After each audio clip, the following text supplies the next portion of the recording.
Pitu, hagamos abstracción de lo que está sucediendo, todas las acciones que se están llevando a cabo para inhabilitar a Cristina. ¿Cristina debería ser candidata en 2023? A mí me encantaría, pero creo que sería pedirle mucho a Cristina. Yo creo que nosotros tenemos que humanizar a Cristina, todos. Todos tenemos que humanizar a Cristina. La oposición la deshumanizó desde aquella maten a la yegua para acá. Fue un proceso de deshumanización continuo y constante sobre Cristina, que produjo lo que produjo el otro día. Claro. El atentado con Cristina. Pero la deshumanización a veces no es solamente de la oposición, de los medios concentrados y de los contras, como decía Jauretche. A veces la deshumanización también es de nosotros. Nosotros creemos que Cristina puede con todo, que no necesita nada, entonces la descuidamos y la dejamos callada por ahí.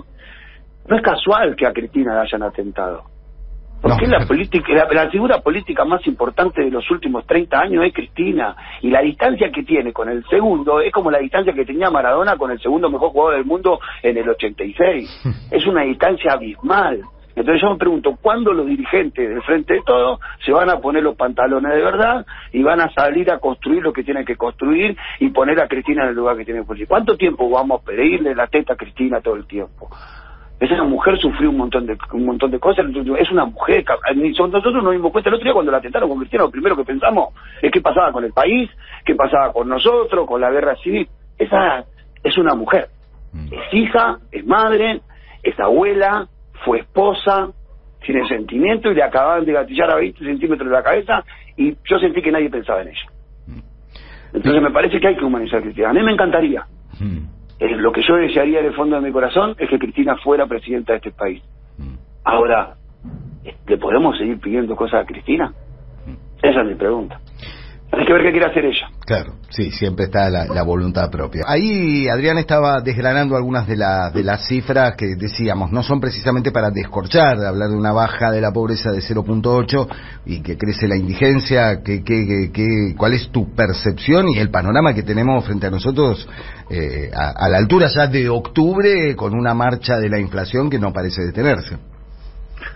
No, bueno, la verdad que yo no esperaba una baja de la pobreza, sinceramente, en los números. Pensé que los números de pobreza iban a dar mucho peor. O al menos nosotros no reflejamos en los barrios, no vemos reflejado en los barrios que haya descendido la pobreza, sinceramente. La verdad que el principal motivo por el cual las personas caen en la pobreza o no pueden salir de la pobreza tiene que ver justamente con el precio de los alimentos. Estoy de acuerdo con Cristina. Poner la lupa en el crecimiento de la indigencia me parece que habla de una dirigente que está siempre superlativamente superior al resto, ¿no? Y habla de 2 millones de personas que no pueden. Es que es lo que más me impactó a mí ayer, ver el número, 2.400.000 personas que no llegan a cubrir sus necesidades básicas durante el mes, ¿no? Que son indigentes, quiero decir. Y que esas personas tienen nombre y apellido, y nosotros muchas veces nos cruzamos acá con ellos en los pasillos. Nosotros, ¿qué vimos desde el inicio de la pandemia? Desde el inicio de la pandemia lo que pasó que a la semana que se dictaminó la cuarentena, nosotros pasamos, por ejemplo, en los comedores de tener, en el comedor de Ciudad Culta 300 comensales, pasamos en una semana a tener 750. Claro. En el comedor de Barrio Obrero pasamos de tener 180 a tener casi 300. En el comedor de Barrio Mujica es lo mismo, la misma situación, 3 o 4 veces más de los comensales que teníamos previo a la pandemia.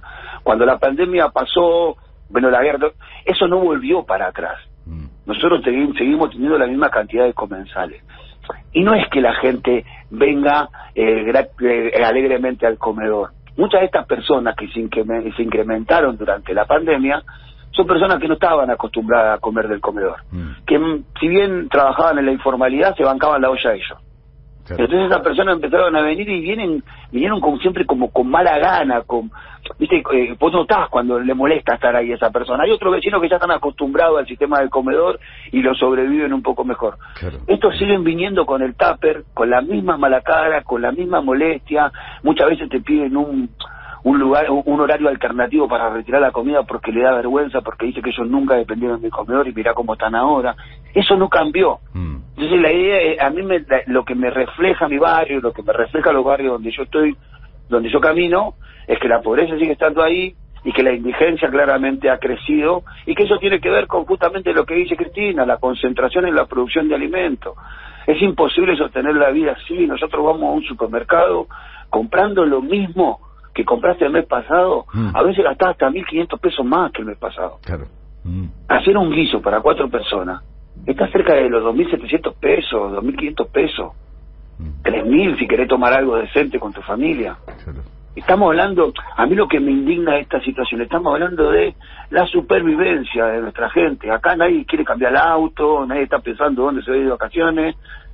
Estamos viendo cómo comemos, cómo llegamos a fin de mes. Hay como una gran construcción mentirosa alrededor de eso que vos contás, Alejandro. Estamos hablando con Alejandro Pitu Salvatierra, esta cosa que se construye siempre desde clases más acomodadas de no, la dignidad de la pobreza, no como esta cosa de que están conformes con eso. Bueno, vos estás contando, la gente está sufriendo, no está conforme, no está, soy pobre pero digno, pero se construye toda una realidad muy falseada alrededor de eso, ¿no? Sí, no hay pobreza digna. Hay pobreza y no pobreza. La pobreza nunca es digna. Hay un tema de la que dice jamás podré elogiar a mi pobreza, ¿no? La pobreza nunca es digna, la pobreza es dolorosa, la pobreza tiene consecuencias sobre personas. A veces hablamos de números, de porcentaje. Cuando hablamos de pobreza, hablamos de familias que sufren necesidades. Hablamos de jefas de familia, jefes de familia, que muchas veces miran a sus hijos y sienten la impotencia más profunda que puede sentir un ser humano, que es no poder darle a sus hijos lo mínimo indispensable para subsistir, para que se sientan alegres, para que puedan crecer con alegría. ¿Qué alegría puede tener un pibe que no sabe si mañana va a dormir en el mismo techo que durmió hoy y si mañana lo va a esperar el vaso de leche caliente o no? ¿Qué alegría puede tener un pibe que no cena con su familia hace 8 años? Claro. Pitu, te saluda. Tiene que depender del comedor. Pitu, te saluda Sergio Vinieski, ¿cómo andás? Hola Sergio, un gusto. Con la gente que vos hablás, que están en esta situación que estás describiendo, ¿hacen algún tipo de lectura política? Es decir, ¿logran ponerle responsabilidad a alguien, a un sector, a algún sector político, económico, social, sobre esta situación, o se autoculpan por lo que les va sucediendo?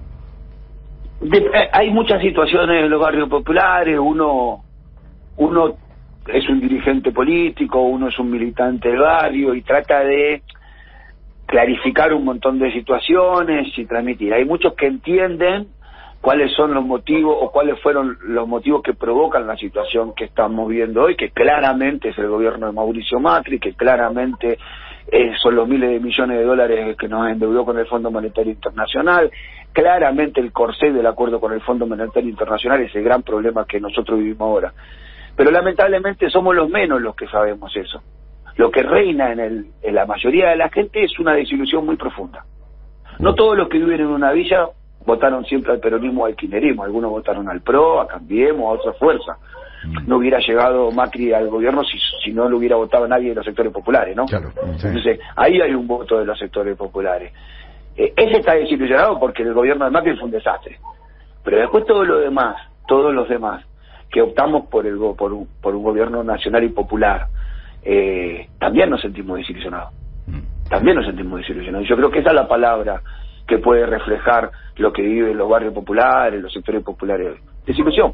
Adrián. Desilusión que viene estacionada en nosotros hace mucho tiempo. Hace 6, 7 años que nosotros vivimos niveles de inflación insoportables. Cuando la desilusión se queda estacionada durante tanto tiempo, ¿cuánto puede tardar en convertirse en bronca? Claro. Bueno, eso justamente, ¿qué tal? Buen día, Pitu. Adrián Murano te saluda. Te iba a preguntar justamente eso, si lo que estamos viendo de un recalentamiento de la situación social es el comienzo de esa expresión de bronca que vos manifestás. ¿Estamos viendo eso? ¿O es algo circunstancial que no, se puede yo contener? Creo que se ha invertido mucho del Estado. Vos interesa el Movimiento Evita, que es una organización que tiene funcionarios a cargo de la contención a través de programas sociales. Bueno, te pregunto, si es posible contenerlo. No, yo en creo ese lugar. Que hay varios síntomas que pueden identificarnos que la gente no está haciendo, que hay un grupo de personas o hay compañeros y vecinos de los barrios que se empiezan a sentir contenidos por los espacios de izquierda. La izquierda creció muchísimo en los barrios populares. El PO, por ejemplo, hay muchos sectores que crecieron muchísimo en estos últimos meses, en su capacidad de movilización, en su capacidad de convocatoria de los barrios populares. Entonces eso marca claramente que hay un descontento con lo que está pasando y que la gente de los sectores populares se empieza a acercar a los que luchan, ¿no? Bien, a los que están en la calle. Y por otro lado, si analizamos los resultados de las elecciones de medio término del anteaño pasado, vemos que en el sur de la ciudad de Buenos Aires un 14% votó a Milei. Claro. En el sur de la ciudad de Buenos Aires. En mi comuna el 16% votó a Milei, la comuna más pobre de la ciudad de Buenos Aires. Ahí también hay bronca. Ahí también va la bronca. Milei propone romper un sistema. A Pibe, ese sistema lo mantuvo afuera siempre. ¿Por qué defenderían ese sistema? ¿Por qué no le parecería seductor romper todo? Si siempre estuvieron afuera. Entonces ahí creo que se están expresando las broncas o el descontento de los sectores populares. Alejandro, ¿ves posible detener un poco este ciclo? ¿Qué cosas tendrían que suceder? Porque estamos ante un año electoral, está a la vuelta de la esquina, ese convencimiento y esa bronca se traduce en votos muchas veces, y es un signo preocupante para este gobierno, porque vos lo acabas de decir, el macrismo fue un desastre. Bueno, nuestro gobierno está cometiendo errores que no están corrigiendo mucho ese desastre, y estamos muy cerca de un proceso electoral. Es una marcha imparable, tenemos que pensar en que quizá el año que viene tenemos un regreso de algo que ya se probó, ya se experimentó en la Argentina y produjo lo que produjo. Yo trato de centrar mis esperanzas en la conciencia del pueblo argentino, en la capacidad del pueblo argentino de poder identificar que no todo es lo mismo, la memoria reciente de lo que implicó el macrismo gobernando y todo nuestro sufrimiento, y el recuerdo patente de lo que implicó un kirchnerismo puro hace pocos años, donde los morochos de mi barrio... Mira, yo te iba a contar algo, ¿sabes que en el año 2010, 2011, 2009, 2008, 2009 y 2010, en mi barrio no quedaba ni el loro en enero y febrero? Iban de vacaciones, viejo. No fue hace mucho. Esa memoria tiene que estar en el pueblo, ¿no? Yo tengo mi esperanza en eso. Ahora, no tengo muchas expectativas y mucha esperanza en que el rumbo de la economía ayude a que el Frente de Todos gane las elecciones del año que viene. Si estamos proyectando una inflación del 60% para el año que viene, a nosotros es matarnos prácticamente con eso. Entonces veo muy difícil. Creo que el gobierno necesita urgentemente hacer algo con los precios de los alimentos y mejorar el nivel adquisitivo de los trabajadores y de los sectores más excluidos, a través de los bonos, de una suma fija a los trabajadores. No sé cuál será ese medio. Estuvieron dando vueltas muchas ideas. Algo hay que hacer para que los trabajadores y los sectores populares puedan llegar a la fiesta y pasar un diciembre por lo menos comiendo lo que quieren y no lo que pueden. Pitu, Eva Moreira te saluda. Quería consultarte, ¿ves que una manera de atacar la inflación puede ser esto que se está haciendo en la provincia de Buenos Aires a través del Ministerio de Desarrollo de la Comunidad, de instalar mercado de productores familiares? ¿Sí? Como una idea de, acercarle productos a la gente a precios accesibles. A precios más accesibles. Sí. Hay varios problemas. La economía popular tiene una gran parte de la producción de alimentos, tiene un cordón agricultor acá en lo que es Bernal, toda esa zona de La Plata, también en Ezeiza.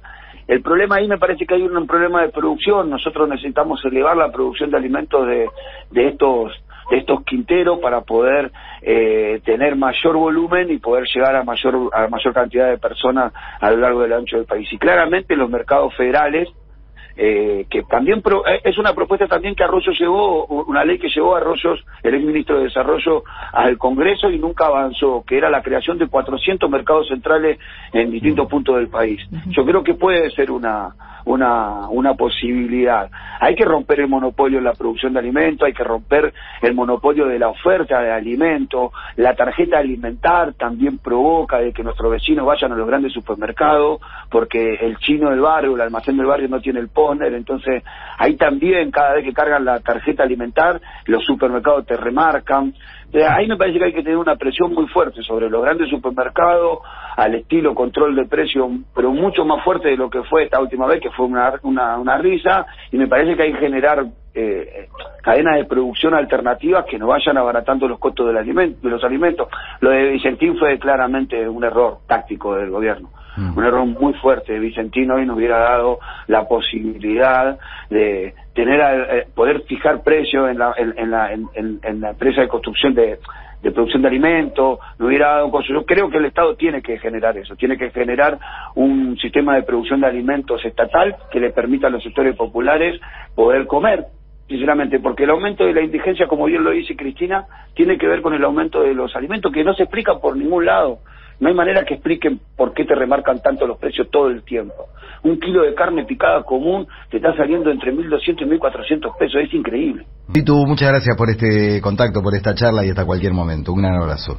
No, gracias a ustedes por llamar, un abrazo grande. Saludos a la audiencia. Alejandro Pitu Salvatierra, dirigente del Movimiento Evita en la Unión de Trabajadores de la Economía Popular, en charla con Siempre Soy.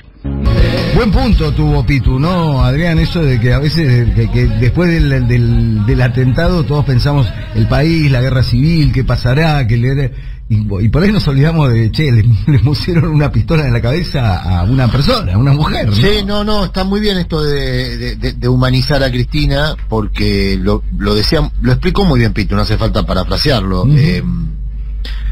Se le adjudican a Cristina a veces hasta superpoderes que claro, el ser humano no tiene, pero sirve como pie, porque fíjate, ayer no es usual que Cristina use el Twitter, no lo es en los últimos tiempos, donde obviamente la persecución judicial en su contra, el intento de magnicidio, la lleva a concentrarse justamente en temas más ligados a la justicia, cuando usó el Twitter, ¿no? Cuando usó esa herramienta. Entonces, el hecho de que haya usado la herramienta de comunicación para referirse a la economía es un dato político en sí mismo. Es un dato político en sí mismo. El hecho de que haya fijado la atención en la renta o en la ganancia de las empresas alimenticias es un dato también muy relevante. Por esto que decía Pitu, no hay política de precios en Argentina, no hay. Y empieza a ser cada vez más evidente. Ayer lo hablábamos con Luis Campos, que es el director del observatorio de la CTA Autónoma. Y Luis, que es un economista con mucha sensibilidad para interpretar los números, las estadísticas sociales. Luis ayer decía, todo indica que el gobierno ha decidido, no lo va a expresar porque políticamente es incómodo, ha decidido usar los salarios como ancla inflacionaria. Por eso el ataque al gremio de los neumáticos, que en realidad se ha transformado en un caso testigo de gremios que piden recomposición apenas por encima de la inflación. Sí, es decir, que el gobierno busca disciplinar esos reclamos en la medida que sean gremios que aparte no se sienten a cenar con el presidente, porque ahí hay otro problema. Los gremios que se sienten a cenar con el presidente tendrán seguramente algún plus adicional de negociación que otros gremios no, y empieza también a jugarse la rosquita de la rosca de la rosquita sindical.